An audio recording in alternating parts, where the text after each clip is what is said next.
విజయవాడ ఇందిరాగాంధీ మైదానంలో జరుగుతున్న 35వ పుస్తక మహోత్సవాన్ని ఉప ముఖ్యమంత్రి పవన్ కళ్యాణ్ గారు శనివారం సందర్శించారు. 5 లక్షల రూపాయలకు పైగా విలువైన పుస్తకాలను కొన్నారు. వీటిలో కొన్నింటిని పిఠాపురంలో పెట్టబోయే గ్రంథాలయంలో ఉంచనున్నట్లు సమాచారం.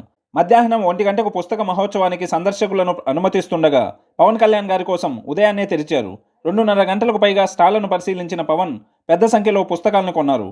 తెలుగు, హిందీ, ఆంగ్ల భాషల పుస్తకాలను, సాహిత్యానికి సంబంధించిన పలు గ్రంథాలను, నాటి నేటి రచయితల రచనలను పరిశీలిస్తూ కొనుగోలు చేశారు.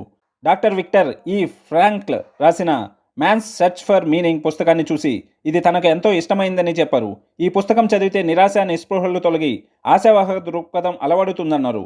రచయిత 2వ ప్రపంచ యుద్ధ సమయంలో నాజీల నిర్బంధంలో ఉన్నప్పుడు రాసిన పుస్తకం ఇదని వివరించారు. ఆ పుస్తకాన్ని తాను బహుమతిగా ఇస్తానంటూ పెద్ద సంఖ్యలో ప్రతులను కొనుగోలు చేశారు. కాన్సంట్రేషన్ క్యాంప్ లో పనిస్తే డెస్పిరేషన్ తోటి లోగో తెరపి